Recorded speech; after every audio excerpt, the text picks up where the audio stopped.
लेकिन बच्चा धीरे धीरे उस टेक्नोलॉजी को इतना ज़्यादा अडॉप्ट कर लेता है कि वो सही रास्ते पर न जाकर के गलत रास्ते पर जाता है।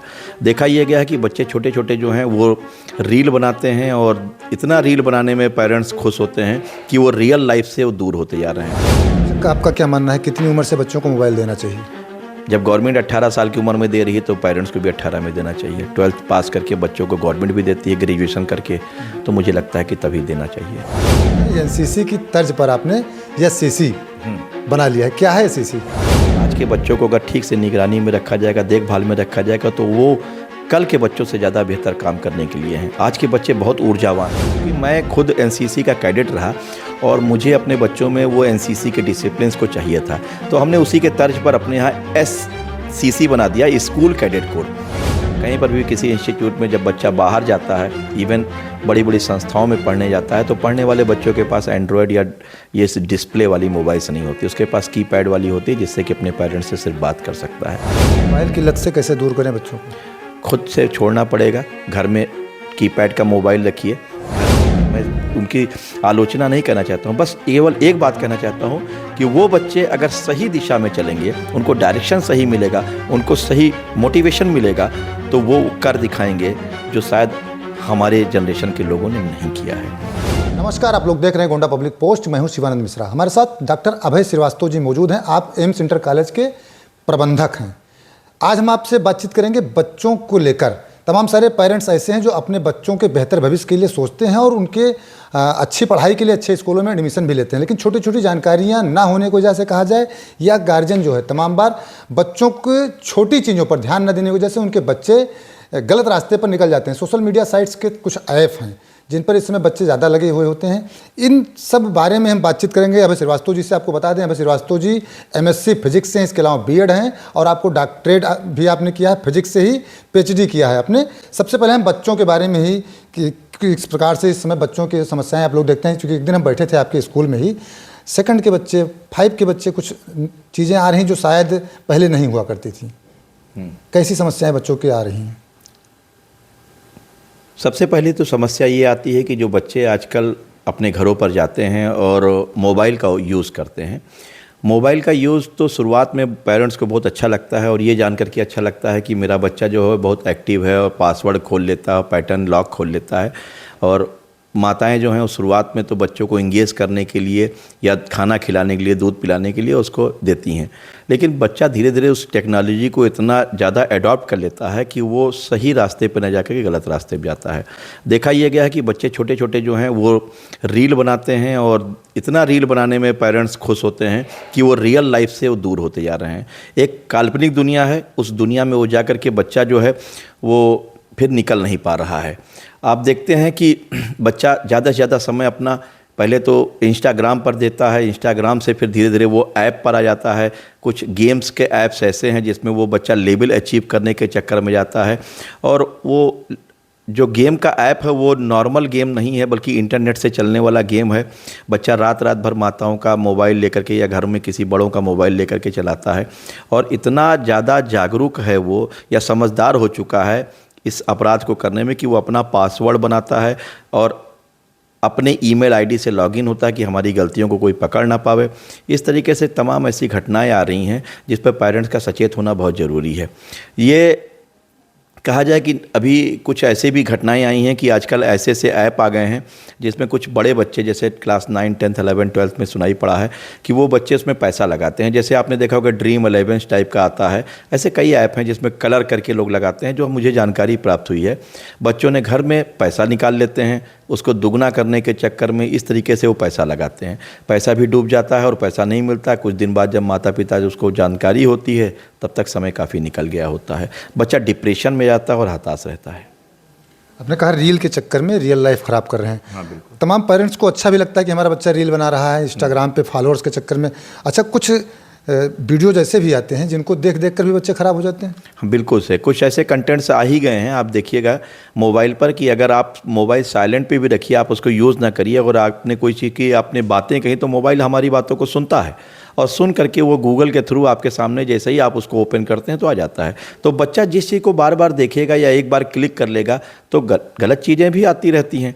तो बच्चों के सामने जो चीज़ नहीं जानी है, मैच्योर होने के बाद भी नहीं जानी चाहिए, वो चीज़ उसके प्री मैच्योर से पहले पहुंच जाती है। तो आजकल ये भी देखा गया कि छोटा छोटा बच्चा क्लास फर्स्ट सेकंड थर्ड में ऐसी बातें करता है जो शायद हम सोशल मीडिया पर नहीं कह सकते हैं कि उसे बताया जा सके, लेकिन बहुत ही गलत बातें करता है बच्चा। और वो जब स्कूल्स में आता है तो आपस के दूसरे दोस्तों को, जो बच्चे नहीं यूज़ करते हैं, उनको बताता है कि तुम भी यूज़ करो, तुम उसको सिखाता है पूरा मौका पाने पर। तो यही सब चीज़ें आजकल जो है बच्चों को रियल लाइफ से दूर कर रही हैं, रियल लाइफ में फंसा रही हैं। तो आपके कहने का मतलब मोबाइल जो है बच्चों के लिए क्या है? मुझे तो लगता है कि ये ठीक नहीं है। किसी भी स्कूल से कोई व्हाट्सएप के थ्रू कोई वर्क नहीं मिलता है।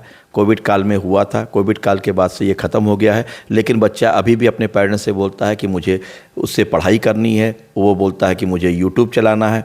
पेरेंट्स कितनी देर तक उस बच्चे के साथ बैठते हैं? जैसे ही वो हटते हैं वैसे ही तुरंत वो बच्चा उसके दूसरे स्क्रीन को खोल लेता है और अपनी दूसरी हरकतों को शुरू कर देता है। तो मैं ये नहीं कह सकता हूँ कि सारे बच्चे ऐसा करते हैं, लेकिन अधिकांश बच्चों में ये देखा गया है। अच्छा, आपका क्या मानना है, कितनी उम्र से बच्चों को मोबाइल देना चाहिए? जब गवर्नमेंट 18 साल की उम्र में दे रही है तो पेरेंट्स को भी 18 में देना चाहिए। 12th पास करके बच्चों को गवर्नमेंट भी देती है, ग्रेजुएशन करके, तो मुझे लगता है कि तभी देना चाहिए। पेरेंट्स जो है कई बार उनको समय नहीं रहता है, मोबाइल पकड़ा दिया, अपना बच्चे व्यस्त हो गए और इधर उधर बच्चे बाहर नहीं गए तो उनको लगता है बच्चा हमारा सेफ़ है, लेकिन कहीं ना कहीं बच्चा उनका सेफ़ होने बजाय तो ये तो बहुत खतरनाक चीज़ों में फंसता चला जा रहा है। बिल्कुल सही कहा आपने। सेफ़ अगर बच्चों को देना भी है तो आप छोटा वाला कीपैड वाला मोबाइल दे दीजिए।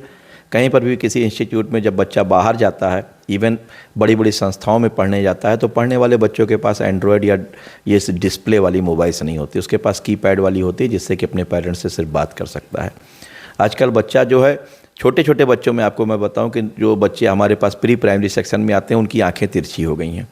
बच्चे का मूवमेंट्स, आई मूवमेंट रुक जाता है, वो घंटों तक अपने स्क्रीन पर, छोटे से स्क्रीन पर ध्यान देता है और ध्यान देने के बाद उसकी आंखों में भी समस्याएं आ चुकी हैं। तो देखिएगा छोटे छोटे बच्चों की आंखों में जो चश्मा लग गया है उसका मेन कारण यही है कि उनका ज़्यादा से ज़्यादा समय छोटे से स्क्रीन पर हाई रेवोल्यूशन पर जाता है। बिल्कुल गुरुजी, पहले भी जब मोबाइल नहीं था तब भी बच्चे पढ़ते थे, तमाम सारे गेम्स खेलते थे, तमाम एक्टिविटीज़ होती थी, और अब मोबाइल आने की वजह से तमाम सारे नुकसान भी हो रहे। कहा जाए तो यह कैंसर से भी ज़्यादा घातक बीमारी होता जा रहा है। बिल्कुल सही कह रहे हैं आप। बच्चों में कोई फिजिकल मूवमेंट नहीं रह गया, बच्चे स्पोर्ट्स नहीं कर रहे हैं, ग्राउंड पर नहीं जा रहे हैं, रनिंग नहीं कर रहे हैं, सुबह जल्दी उठते नहीं, देर देर तक सोते नहीं हैं, रात रात भर जगते हैं। उसी मोबाइल में इतना एडिक्शन उनके अंदर आ गया है कि वो जो पॉजिटिव वर्क करना था वहाँ से नहीं। बच्चों के और पेरेंट्स के बीच में एक बात आ गई है कि अगर हम मोबाइल देंगे तो मेरा बच्चा हाईली क्वालिफाइड होगा, वो कंपटीशन निकाल लेगा। ऐसा बिल्कुल नहीं है। आप किसी भी क्लास के टॉपर्स को देखिए, किसी भी एग्ज़ाम के टॉपर को देखिएगा तो वो एक ही बात कहेंगे कि मैंने मोबाइल छोड़ा था। तो आप अपने बच्चे को मोबाइल दे के कौन सा बड़ा कंपटीशन निकलवाने जा रहे हैं? मोबाइल की लत से कैसे दूर करें बच्चों को? खुद से छोड़ना पड़ेगा। घर में कीपैड का मोबाइल रखिए। घर में जैसे आप गलत सामान को नहीं लाते हैं वैसे इसको दूर रखिए। ज़्यादातर देखा गया घर में इतनी मोबाइल है कि लोगों को खुद नहीं मालूम है कि मेरे घर में कितनी मोबाइल रखी हैं। उन मोबाइल का यूज़ करते हैं, सब में डेटा डलवाने का काम पेरेंट्स करते हैं। तो मैं बच्चों के साथ साथ पेरेंट्स को भी जिम्मेदार मानता हूँ। एक दिन हम आपके स्कूल में बैठे हुए थे, हम देख रहे थे, चूँकि आपके यहाँ कैमरा लगा हुआ है और वॉइस कैमरा लगा हुआ है। प्रत्येक मोमेंट आप बच्चे की, टीचर्स की देखते रहते हैं और यहाँ से भी गाइड करते रहते हैं बच्चों को। पूरा दिन स्कूल में आप समय देते हैं, तो ये सब अनुभव मिला आपको जब आप गाइड करते रहते हैं, प्रत्येक क्लास को आप चेक करते रहते हैं, देखते रहते हैं? बिल्कुल, आपने ठीक कहा कि मैं करीब 21 साल तो स्कूल चलाते हो गया। 7-8 साल पहले से मैं कुछ और भी शिक्षा जगत में ही जुड़ा था। मैंने बच्चों के साथ ज़िंदगी जिया है और आज भी जीता रहता हूँ। तो बच्चे कब बड़े हो रहे हैं, उनके साथ क्या घटनाएं होती हैं, इसके ऊपर मुझे ज़्यादा सोचने और देखने की ज़रूरत नहीं होती है। मेरा अनुभव यही कहता है कि आज के बच्चों को अगर ठीक से निगरानी में रखा जाएगा, देखभाल में रखा जाएगा, तो वो कल के बच्चों से ज़्यादा बेहतर काम करने के लिए हैं। आज के बच्चे बहुत ऊर्जावान हैं। मैं उनकी आलोचना नहीं करना चाहता हूँ, बस केवल एक बात कहना चाहता हूँ कि वो बच्चे अगर सही दिशा में चलेंगे, उनको डायरेक्शन सही मिलेगा, उनको सही मोटिवेशन मिलेगा, तो वो कर दिखाएंगे जो शायद हमारे जनरेशन के लोगों ने नहीं किया है। तो इसलिए मैं स्कूल में बच्चों के मूवमेंट्स पर, उनकी एक्टिविटीज़ पर, उनकी पर्सनालिटी पर, उनके फिजिकल एजुकेशन पर, इन सब पर ध्यान रखता हूँ। उनकी बराबर काउंसलिंग करने पर रहता हूँ। पर डे उनकी कॉपीज़ को चेक करना होता है, राइटिंग कैसे अच्छी बन रही, डायरी कैसे होती है। और एक बात तो है कि अनुशासन के बिना कोई चीज़ होती नहीं है। इसीलिए डिसिप्लिन पर पूरा ध्यान रखते हुए हम पूरा सुबह से शाम तक बच्चों के साथ जीते हैं। गुरुजी, बिल्कुल जैसा कि आपने बताया कि पूरा समय आप स्कूल में देते हैं, बच्चों पर देते हैं। एनसीसी की तर्ज पर आपने एससीसी बना लिया है। क्या है एससीसी? हमारे स्कूल को एनसीसी की मान्यता नहीं मिली, नेशनल कैडेट कोर को, क्योंकि मैं खुद एनसीसी का कैडेट रहा और मुझे अपने बच्चों में वो एनसीसी के डिसिप्लिन्स को चाहिए था। तो हमने उसी के तर्ज पर अपने यहाँ एससीसी बना दिया, स्कूल कैडेट कोर, जिसमें हमारे यहाँ बिल्कुल जैसे एनसीसी में ट्रेनिंग दी जाती है वैसे मैं स्वयं, हमारे जो स्पोर्ट्स टीचर हैं और सब लोग मिल करके बच्चों को एससीसी में रखे हैं, जिसमें हमने छोटी छोटी प्लाटून्स बनाई है और उसी के तहत हम उनको ट्रेनिंग देते हैं। उसमें गर्ल्स भी हैं और उसमें बॉयज़ भी हैं, दोनों को अलग अलग ट्रेनिंग दी जाती है, जिससे बच्चे राष्ट्र के सुरक्षा के लिए, राष्ट्र के हित के लिए तैयार हो सकें। इसका एक्स्ट्रा चार्ज भी लिया जाता होगा? एक पैसा भी नहीं पड़ता है हमारे यहाँ, फीस के अतिरिक्त कुछ भी नहीं लिया जाता किसी से। और कुछ अपना अनुभव जो पेरेंट्स से, आपके स्कूल के पेरेंट तो हैं ही हैं, तमाम सारे पेरेंट्स हैं गोंडा के आसपास या गोंडा के बाहर भी तमाम सारे दर्शक हैं, उनको आप साझा करना चाहें कि किस प्रकार से बच्चों की एक्टिविटी पर ध्यान रखा जाए? जी बिल्कुल, एक बहुत बड़ी चीज़ है जिसको मैं हर बार अपने ही पेरेंट्स से कहता हूं, तो मैं चाहता हूं कि सारे पेरेंट्स इसको फॉलो करेंगे तो अच्छा होगा। अगर आपने किसी अच्छे स्कूल में बच्चों का एडमिशन कराया तो ट्यूशन मत कराइए। ट्यूशन का मैं खिलाफत नहीं हूँ, बल्कि यह है कि जो स्कूल में होमवर्क दिया जाता है, मैथमेटिक्स में क्वेश्चन वो बच्चा ट्यूटर से पूछ लेता है और फिर ट्यूशन में जो होमवर्क देता है वो क्लास में पूछ लेता है, तो बच्चा इन दोनों के बीच में अपना खुद का वर्क नहीं करता है।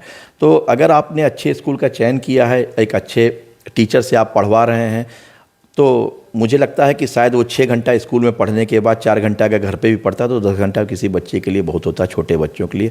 बड़े बच्चों के लिए थोड़ा एक्स्ट्रा टाइम देना पड़ेगा घर पर, लेकिन अगर उसी जगह पर आपने ट्यूशन पर रखा है ज़्यादा बच्चों को, तो निश्चित तौर पर वो बच्चा उतना अच्छा ग्रोथ नहीं कर पाता है जितना बिना ट्यूशन पढ़ने वाला बच्चा ग्रोथ करता है। किसी भी स्कूल का टॉपर्स जो है, किसी भी क्लास का टॉपर जो है, देखिएगा वो बच्चा केवल स्कूल से शिक्षा ग्रहण करता है और स्वयं की पढ़ाई घर पर करता है और वो टॉप कर लेता है। बिल्कुल, सेल्फ स्टडी से तमाम बच्चे आगे बढ़े हैं और हमने भी खबरें भी चलाई है। आपने स्कूल में बसों की संख्या घटा दी, यहाँ तो सब बस बढ़ाते जा रहे हैं। देखिए, स्कूल चलाने का जो उद्देश्य है वो अच्छी गुणवत्ता युक्त शिक्षा देने का रहा है। हमारे पास में जो बच्चे हैं वो स्वयं चल के आते हैं, उनके अभिभावक ला के छोड़ जाते हैं। दूर दराज से अगर हम बसों को चलाते हैं तो उन बसों में एक सबसे बड़ी समस्या है कि बस का खर्चा निकालने के लिए वहाँ पर वो जो बच्चों का हमको लाना पड़ेगा जो मेरिट के नहीं हैं, जिससे विद्यालय का वातावरण ख़राब हो जाता है। और विद्यालय का जब एटमॉस्फेयर ख़राब होता है तो जो पढ़ने वाले बच्चे हैं वो भी उन बच्चों के साथ मिल जाते हैं जो नहीं पढ़ने वाले हैं। तो बस में मुझे जो अनुभव प्राप्त हुआ वो यही लगा कि बस नहीं होने से हमारे ऊपर कोई दबाव नहीं होगा, और जिस कारण हम लोग आर्थिक दबाव ना होने के कारण हम लोग गुणवत्ता युक्त शिक्षा दे पाएंगे। और जब से हमने बसों की संख्या कम की है तब से विद्यालय की शैक्षणिक क्वालिटी में, स्तर में काफ़ी ऊंचा गया है। बिल्कुल, शैक्षणिक क्वालिटी बढ़ाने के लिए ही आपने बस की व्यवस्था जो है केवल एक बस रखी है। तमाम सारी छोटी छोटी जानकारियाँ लेकिन महत्वपूर्ण जानकारियाँ डॉक्टर अभय श्रीवास्तव जी ने आपको दी है, और भी तमाम जानकारियाँ हम आपके साथ बातचीत करते रहेंगे, आप लोगों तक पहुँचाते रहेंगे। तमाम सारे बच्चों की जानकारियाँ आपको बताई हैं। इसके अलावा पूरा दिन आप स्कूल में रहते हैं, बच्चों को केयर करते हैं और कहीं ना कहीं अच्छी शिक्षा, गुणवत्ता युक्त शिक्षा एम्स इंटर कॉलेज से निकलकर बाहर जाती है। पहले भी हमने आपको दिखाया कि 1-2 नहीं, तमाम सारे ऐसे बच्चे थे, 95%, 98%, 99% तक बच्चे आपके यहाँ के लाते हैं, चूँकि उसके लिए स्वयं आप मेहनत करते हैं, लगन से आप लगे रहते हैं।